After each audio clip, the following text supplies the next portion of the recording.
అందరికీ నమస్తే. ప్రభుత్వంలో కలకలం, మినిస్టర్లంతా పరిశాన్. ఏమైందంటే ఒక మినిస్టర్ తెలియకుండా ఆ మినిస్టర్ శాఖలో ఏం జరుగుతుందని ముఖ్యమంత్రి విజిలెన్స్ ఎంక్వైరీ చేసిండు. విజిలెన్స్ ఎంక్వైరీ ఎవరికి? మంత్రికి తెలియకుండా. ఒక్క మంత్రి మీద జరిగిందంటే మిగతా మంత్రులకు కూడా అదే కదా పోటు. రేవంత్ రెడ్డి చేపకు గాలం వేసాను చూడు, అట్లా గాలం వేసేసి చేపకు దొరకంగానే పట్టేసుకుంటుండు. పట్టేసుకొని వీళ్ళు అవినీతి చేస్తున్నారని చెప్పేసి స్టార్ట్ చేస్తున్నారు. ఇక్కడ అర్థం చేసుకోవాల్సింది ఏంటంటే, కొద్దిగా మా ఉత్తమ్ కుమార్ రెడ్డి, మా బట్టి విక్రమార్క, మా మినిస్టర్ జూపలక్ష్మి రాగానే వీళ్ళు ఉప్పొంగిపోతున్నారు.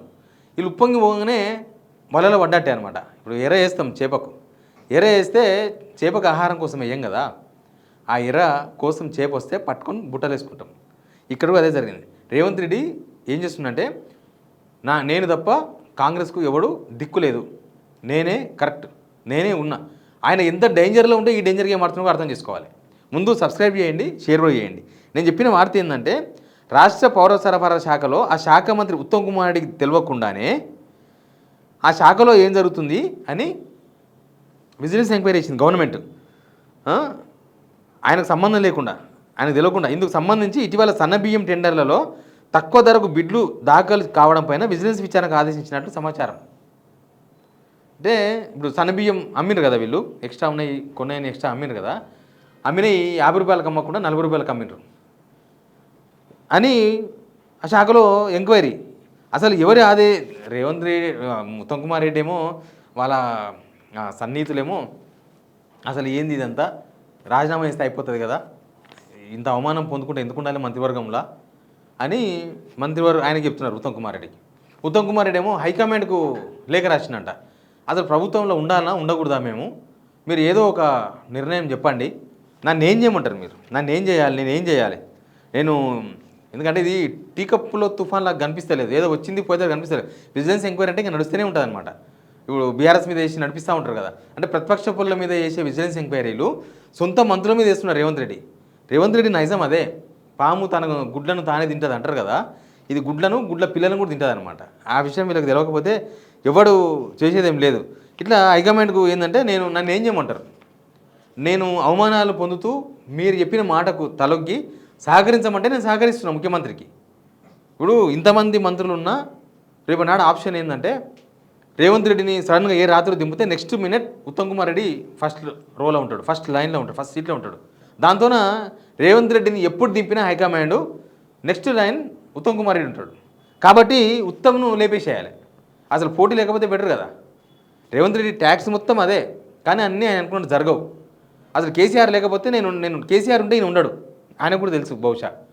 అందుకే కేసీఆర్ను సమాజ్ చేస్తా అని మాట్లాడుతుంటాడు అప్పుడు.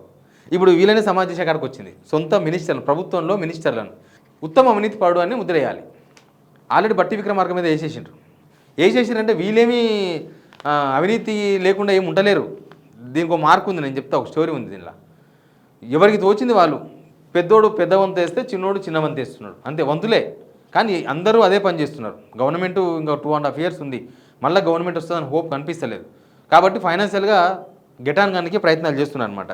అట్లా బట్టి విక్రమార్క, పొంగులేటి శ్రీనివాసరెడ్డి కథం అయిపోయింది కదా, వాళ్ళను ఇక్కడ లోకలతో కొట్టించిండు. ఆ చర్చలు ఎమ్మెల్యే వాళ్ళను వీళ్ళను రెచ్చగొట్టి, మీకు ఏం కావాలన్నా చేస్తామని చెప్పేసి రెచ్చగొట్టి వాళ్ళతో మీటింగ్ పెట్టించి వాళ్ళతోనే ఈయన అవినీతి పాటు బట్టి విక్రమార్క 30% కమిషన్ తీసుకుంటాడు, రెవెన్యూలో వచ్చిన ఫైల్స్ మొత్తం పొంగులేటి శ్రీనివాసరెడ్డి చేసుకుంటాడు. నిజంగా చేసుకుంటున్నారు కూడా, ఇదేమి అబద్ధమేం కాదు, జరుగుతున్నదే. కానీ వీళ్ళ వ్యవహారాలన్నీ కూడా బయటకు వస్తున్నాయి. ఇప్పుడు ఈ సన్నబియ్యం టెండర్లో ఏం జరిగింది అనే దాని మీద విజిలెన్స్ ఎంక్వైరీ చేస్తారు. విజిలెన్స్ ఎంక్వైరీ ఎవరి అండర్లో ఉంటుంది? సీఎం ఆధ్వర్యంలో ఉంటుంది. సీఎం ఎంక్వైరీ చేపిస్తారు. ఏముంటుంది, సీఎం ఏం చెప్తే అదే నడుస్తుంది. ఏమైంది వీళ్ళకి అసలు అంటే, గవర్నమెంట్ వచ్చిన కొత్తల, గవర్నమెంట్ రాకముందు ఏం జరిగిందో మీకు అందరికీ తెలుసు. గవర్నమెంట్ వచ్చిన కొత్తల మంత్రులతో ఇది చర్చ ఉంది. ఇది అఫ్కోర్స్ నిజం కావచ్చు, కొంతవరకు నిజం కావచ్చు.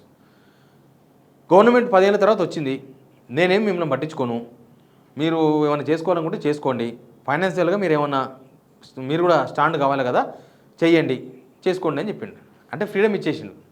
అయ్యాక రేవంత్ రెడ్డి ఫ్రీడమ్ ఇచ్చేసిండు కదా అని చెప్పి ఎవరికి వాళ్ళు డబ్బాల బదులు బిందెలు, సంచుల బదులు గోనె సంచులు పట్టుకొని స్టార్ట్ చేసినారు వ్యవహారం అంతా. అందుకే వాళ్ళ మీద అవినీతి ఆరోపణలు లేని మంత్రి ఎవరు చెప్పండి గవర్నమెంట్లో? అసలు ముఖ్యమంత్రి చుట్టూ ఎన్ని అవినీతి వ్యవహారాలు ఉన్నాయి, వాళ్ళ కుటుంబ సభ్యులు, వాళ్ళ తమ్ములు, అన్నలు, ఆయన, ఈయన, ఎంతమంది, ఎన్ని ఎన్ని ఈ మంత్రుల మీద కలిసి మొత్తం ఎన్ని ఆరోపణలు ఉన్నాయో ఒక్క రేవంత్ రెడ్డి ఫ్యామిలీ మీద అన్ని ఆరోపణలు ఉన్నాయి. ఆరోపణలు కాదు, కొన్ని అయితే ఏకంగా బాధ్యతలు బయటకు వచ్చి మాట్లాడినారు కదా, పొంగులేటి విషయంలో మాట్లాడినారు, అలా అన్నదమ్ములు ఏం చేస్తుండ్రో బయట కనిపిస్తుంది. ఇవన్నీ అందరూ మాట్లాడుకున్న మాటలే. కాకపోతే ఎవడన్నా ఏమని అనుకొని మనకు కావాల్సింది అది కాదు కదా. అట్లా వీళ్ళకి ఫ్రీడమ్ ఇచ్చేసిండు. ఫ్రీడమ్ ఇచ్చే వరకు ఇక ఇదే బాగుంది కదా, ఇక రేవంత్ రెడ్డి చెప్పిండు కదా, ఇక సీఎంఏ ఇంకా రేవంత్ రెడ్డి చెప్పినట్టే ఇంకా ఇంకేముంది, మనం మాకు అడ్డేవాడని వీళ్ళ ప్రయత్నాలు వీళ్ళు చేసినారు. చేస్తే మొత్తం వీళ్ళు పట్టుకుని ఆయన పట్టుకొని ఎవరిని ఎప్పుడు కిల్ చేయాలనో అప్పుడు కిల్ చేస్తున్నాడు. ఆయన రాజకీయం చేస్తున్నాడు, ఆయన జనాలతో రాజకీయం చేస్తున్నాడు, బీఆర్ఎస్తోనే రాజకీయం చేయక తప్పదు, సొంత మినిస్టర్లతో రాజకీయం చేస్తున్నాడు, సొంత ఎమ్మెల్యేలతో రాజకీయం చేస్తున్నాడు. ఆయన చేసేది మొత్తం రాజకీయమే, పరిపాలన కాదు. పరిపాలన కాదు ఇట్లా ఇంకా విజిలెన్స్లు వేసుకున్న తర్వాత సొంత మినిస్టర్ మీద విజిలెన్స్ చేసుకుని అంటే ఉత్తమ్ కుమార్ రెడ్డికి ఉండాలి కదా అంటారా. మళ్ళీ విజిలెన్స్ వేస్తే ఉత్తమ్ కుమార్ రెడ్డి ఏడే చెప్పినట్రా, ఉత్తమ్ కుమార్ రెడ్డి హైకమాండ్ చెప్పుకుంటాడు. ఎందుకంటే నిజానికి ఒకప్పుడు అయితే ఉమ్మడి రాష్ట్రంలో మంత్రుల మీద సీఎం ఏమైనా నిర్ణయం తీసుకుంటే మంత్రులు అందరు కలిసి చుక్కలు చూపిస్తారు.